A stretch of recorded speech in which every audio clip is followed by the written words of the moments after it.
palladium, rhodium, iridium, osmium, ruthenium, as well as platinum. There you are. I wrote them down so that I would remember them. They're all found in the Bushveld igneous complex in substantially major proportions. The only other really major producer is Russia, and Russian platinum group metals consist largely of palladium. So that under the earth, just north of here, is by far the largest amount of platinum group metals anywhere in the world. Mining technologies for gold and platinum are quite surprisingly to me when I first got into this, quite similar. Although in platinum there are inclined shafts so much easier because the ore runs down from the surface, so one can mine sideways from the surface, as it were, down into the earth, which means that you don't have to have quite so much capital up front to begin with. And there's a certain amount of mechanization possible. In platinum, I believe they use scraper winches more effectively than can be used in gold, where one has to go very deep before one can even begin to hit the ore. But other than that, the reefs are uneven, and as Paul Stewart always points out, you still have to have men with drills underground in South African mining. There have been all sorts of efforts to mechanize South African mining, they've all failed. At least at the level of the kind of tacit skill that's involved in drilling rock in a way that gives you a clean blast. Both gold and platinum, there are similarities here.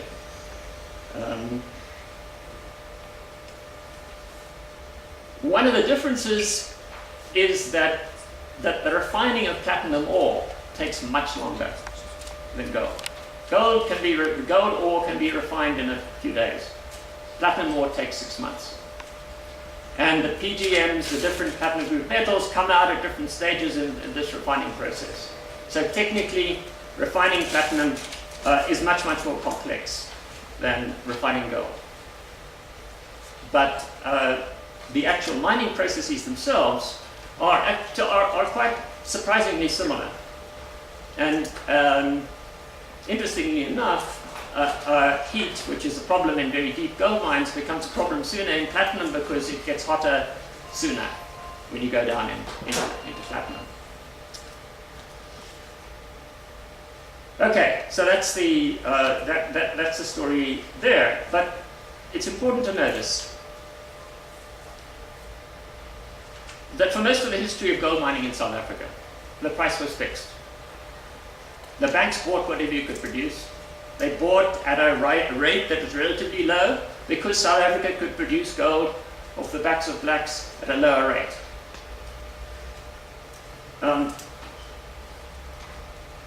And when that started to change in the 1970s, South African gold mines coped with fluctuations in the market by a system of hedging. In PGM mining, by contrast, the industry has been marked by booms and busts, most recently in 2008, but if you look at the history of the industry, it goes up and down. Things have got steadily better since the 1990s when catalytic converters were required for cars, but then there's the question of whether catalytic converters can be recycled. The price of platinum is quite unstable as opposed to gold. And the effect has been a pattern of closing mines and laying off people, and then massive scrambles for profits when things get better, and inevitably overproduction and another dip. So platinum mining has been characterized by a much less stable market part of which has to do with the way that the mines themselves have worked. Another point, there's no chamber of mines in platinum. The chamber of mines we love to hate doesn't exist with platinum.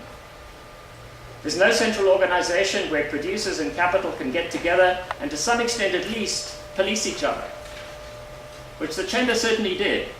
I spent a lot of time working my way through the chamber archives and chamber minutes. There was a lot of mutual policing that went on with gold mining.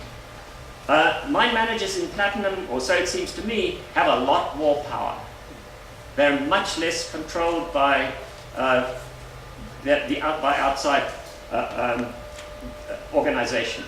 Subcontracting, lots of subcontracting, way more than in gold. Decisions about dealing with workers. When there's a worker disturbance, it seems to be the local manager that deals with issues. So there's lots more local power exercised in platinum mining than in gold mining. And the companies, especially Amplats and Impala, seem to me to hate each other, to share nothing with each other, so that everything then becomes much more secretive because of deep suspicions between the mining companies.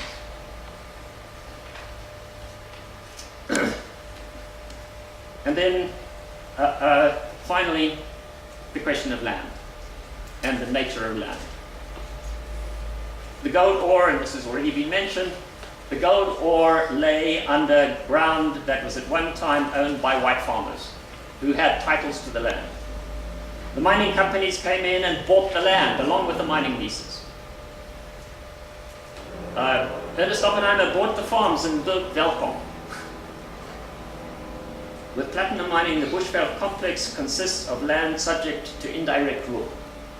Goes back to the old colonial system, but then it was moved into Bantustans. Dumping grounds for mass removals and places where tribal authorities and trust organizations are the ruling powers. You can't buy land in these areas. What you buy is mining leases, which means that platinum mining is way more complicated because it's mining land that is subject to the traditional authorities.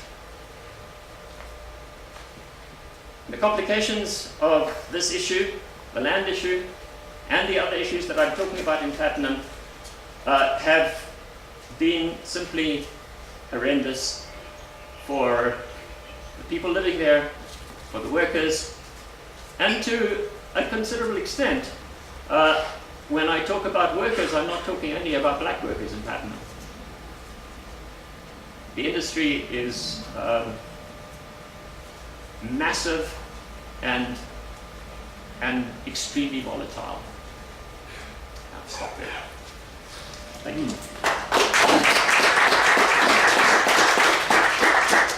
Thanks, Dunbar, for setting the scene so clearly in terms of the shift from gold to platinum and many of the issues that we'll be talking about today. So now we're going to hand over to the next panel and to Zab Rustamji, who's going to chair it, and we'll move straight into that.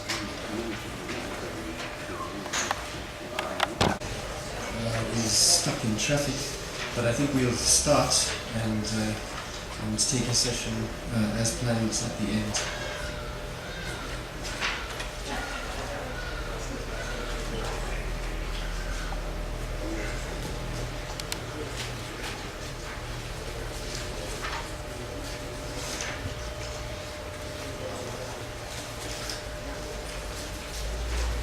Okay, so this session is due to end, I think in any case, I'm going to give each of the speakers 20 minutes each, after which we'll switch off the microphones, and then we'll have a couple of rounds of questions at the end. I'm told Dick is here, Okay, well, he can come up to the platform when he doesn't know. Okay, let me start by introducing our first speaker.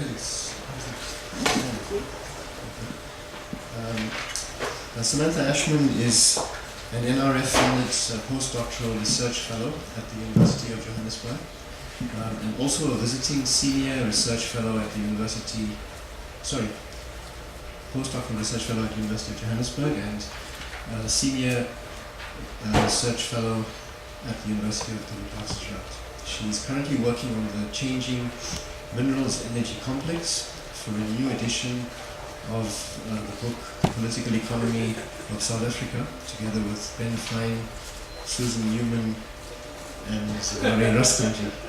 And without further ado, let me hand over to Samantha. Hello.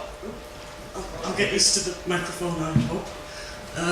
I think first thing to do is to thank very much Gavin and Dunbar for all their efforts, and to thank them for the opportunity to speak here today, which is an honour.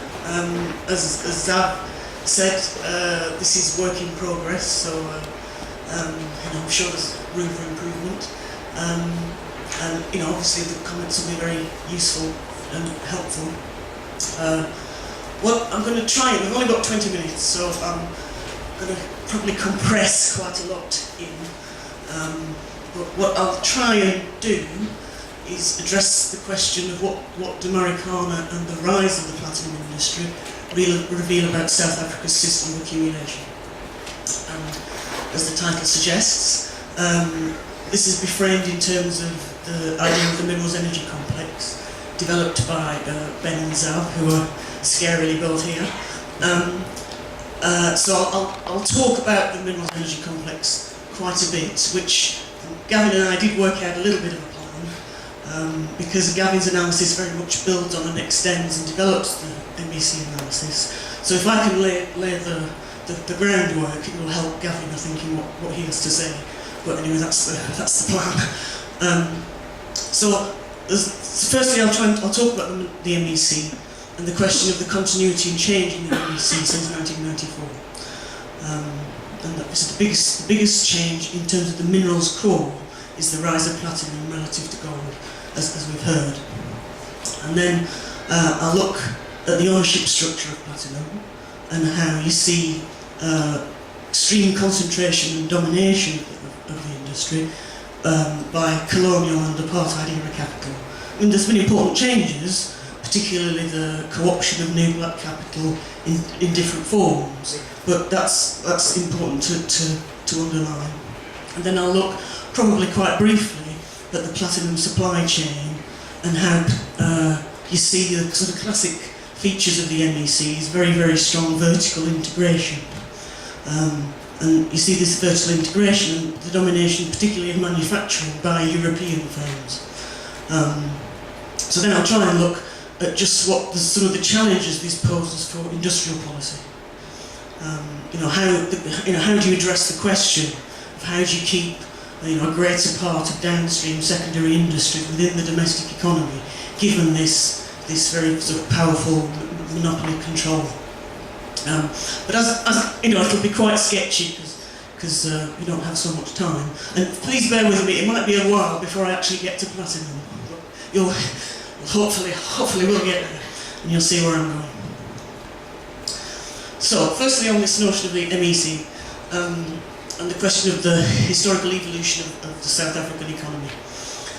The idea of the MEC, to me, it's a notion which walks on two legs. You have to have both legs to understand it. So it's an analysis of industrial development which is simultaneously focusing on the different dimensions of and the interdependencies between fractions of capital, industrial sectors, and the state. The two different legs, if I can put it that way. On the one hand, you've got the economic and political analysis, which includes the role of the state, very importantly, and the emphasis on evolving class relations and class conflicts, and how these are reflected in patterns of accumulation and economic social reproduction. On the other hand, and obviously completely connected, you've got the empirical identification based on material interdependencies, linkages, which you can look at through input-output analysis. The linkages between sectors that reveal a coherent, cohesive set of industrial sectors which have very strong linkages with each other, and relatively weaker linkages with sectors outside the MEC core. And it was putting those two together that's very important. So we can see the MEC as a system of accumulation distinctive to South Africa, which has produced a very skewed pattern of development. And particularly if we look at the importance of industrial policy and the evolution of industrial policy and structure under apartheid, this is very, very important in terms of understanding this highly skewed pattern of development. And you see class interests marked by the famous disjunction between English and Afrikaner capital. And you see economic power concentrated in the hands of English mining and finance houses, and you see Afrikaner interests in control of the state post-48. And you see industrial policy then becomes a means to create an Afrikaner industrial class in order to erode this disjuncture. And there's a complex interdependence between English and Afrikaner capital in this process, but what we see is industrial policy involving the promotion of finance and of Afrikaner finance and the channeling of Afrikaner savings into industry. You see the promotion of Afrikaner mining interests, you see state-owned mega projects, very, very important, because they're critically dependent upon mining inputs and as inputs into mining, particularly energy, coal, the whole question of coal and the centrality of coal to the evolution of the MEC, both as a mining output itself, but as a key input into energy. Combined with heavy protection of consumer durables serving a small section of society, and labour-intensive activities, small scale, and focused on addressing the poor white problem. So you've got a very, very distinctive pattern of development. And as I say, the outcome is heavily skewed industrial structure. It's highly concentrated ownership structure at the same time, which actually comes to be dominated by 6 conglomerate groupings. And perhaps I don't need to say it, but broad-based economic development is not the goal of industrial policy in this period. Clearly not. Diversification of the economy is not what's on the agenda. And this, I sat at the back earlier. I was acutely aware that you can't see the PowerPoint at all if you're at the back. So this, don't worry. The point of this really here is, for those who can see it, is that the red at the bottom, the difference between the contribution of heavy industry between 48 and 75, and how it grows as a consequence of this pattern of development. And similarly, again, don't worry if you're at the back. This again shows the continuing importance of the MEC core today, and how the linkages between the core remain absolutely central. But don't worry. And I mean, this perhaps should go without saying, but maybe not. You see inside the MEC core, inside the dominant conglomerate groupings, you see both mining and finance united within those conglomerate groupings. That rests on state support, absolutely, and beneficial tariff and pricing policies, but obviously the exploitation and political oppression of the black majority, which predates apartheid, but which is systematized by apartheid. And obviously other people will talk about the migrant labour system and the importance of the mining finance houses in establishing the migrant labour system and so forth. But just a few more points before I get to platinum. There's very important in terms of the structure, the MEC core and the structure of the economy. What I'm trying to say is that the development of the MEC core has come about through this sort of dialectic between industrial structure and state policy. And that actually you see industrial policy under apartheid supporting the development industry with strong forward and backward linkages to extractive industries. So you see strong linkages between the MEC core, and so you see strong growth pulling effects from that core. So you get this self-reinforcing core that grows actually in relative isolation and in relatively expense of the economic activities outside of the MEC core. And here, Fein and Rustenby make an important distinction between MEC manufacturing and non-MEC manufacturing. So we need to break manufacturing apart and look at and say what manufacturing is actually intricately linked with the MEC core, and what's the manufacturing that's outside. And what you see is actually manufacturing outside the MEC is much weaker when you break it apart. Like that. And so here I think there's the notion of the kind of importance of the causal significance of industrial structures. And I think important notions of cumulative causation are important that develop out of Kaldor and Hirschman. The growth of industry as sources of demand and the growth pull effect through linkages across the economy, which suggests that therefore we should have industrial policy should aim to bring about and manage linkages and should bring greater complexity and interdependence between sectors in the economy. The industrial policy should try to bring about structural change, to move away from the legacy, the causal legacy of this structure. So in terms of the MEC industrial development in South Africa since 1994, I think we can say that's not been the case. What we've seen since the economic and the political disjuncture between Afrikaner English-speaking capital has been eroded, and as I said, the South African economy came to be controlled by these 6 diversified conglomerate groupings. But there's been considerable change. We've seen trade and financial liberalisation and privatisation actually adopted in the closing years of apartheid, driven by capital's fear of political transformation and the potential gains from global reintegration. And then after the transition, particularly with GEAR onwards, we've seen macro policy serving particular class interests.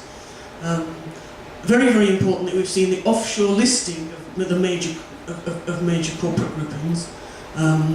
We've seen the kind of unbundling, the deconglomeration and then the reconglomeration of the conglomerates at the core of the economy.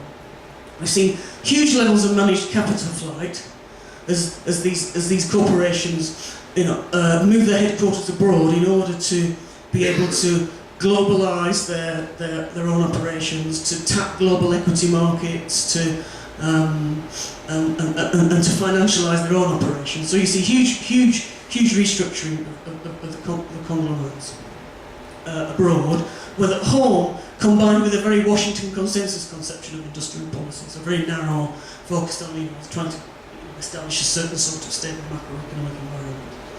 So what then any gains in inverted commas from industrial diversification made in the 1970s and 80s are actually unwound with import competition and deconglomeration. So what you see since '94 is the increasing reliance of the economy on its MEC core in many ways.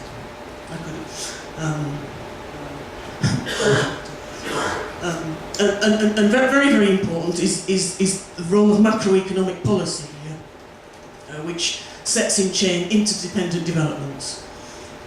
So we have trade liberalisation, which increases imports, increased imports, volatile export earnings, leading to a persistent current account deficit.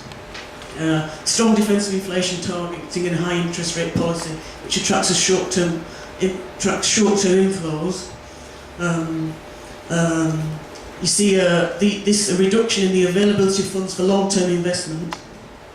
You see huge inflation and development of the financial sector, and you see any growth in employment, lots of the growth of employment generated in service sectors in highly pro-cyclical or credit-driven ways. So these are very important developments, but let me emphasise, what I'm saying is that the gap between the MEC core and the rest of the economy is actually getting wider. It's not getting narrower. Which is, we need to put it on the agenda in terms of what industrial policy needs to address and how then platinum fits into this story. So, to get to platinum. Clearly the rise of platinum is the major change in the minerals core of the MEC since '94, begins before '94. Been by far and away the fastest growing subsector within the mining industry, and people know the BIC area, people know around Rustenburg has been the fastest growing region in South Africa. It's growth of 15% some years. I'll do this very, very briefly, but I mean, a large part of what's driving this is demand for platinum for catalytic converters for the European car market, as there are more and more regulations on emissions. But platinum and platinum group metals are used in a range of other industrial products, important industrial products. And also the luxury jewellery market is quite important. And as you see with China and India, with the economic change taking place in China and India, you see China and India increasingly important sources of demand for platinum and platinum jewellery. So as I'm saying, this corporate restructuring and the unbundling of the dominant conglomerates of the MEC has been extensive, but and we see this internationalisation and financialisation of non-financial corporations, but colonial and apartheid firms remain central, and Gavin will talk about this. They've successfully converted their old order mining rights to retain control over big platinum production, and often entered into joint venture partnerships with domestic black capital. Now, Anglo remains the leader, though its power is being eroded by competition. It's just very, very, very basically about showing the importance of South Africa's supply and the breakdown of demand. So just quickly, the major players, I think it is important to say and to point to how rooted they are in the historic MEC core. Obviously Anglo-American. Anglo-Amplatz is 80% owned by Anglo-American, and it's now listed in London. It unbundled, it's an ugly word, but it unbundled in 1995 as Anglo broke up its former structure. It broke up JCI into three parts.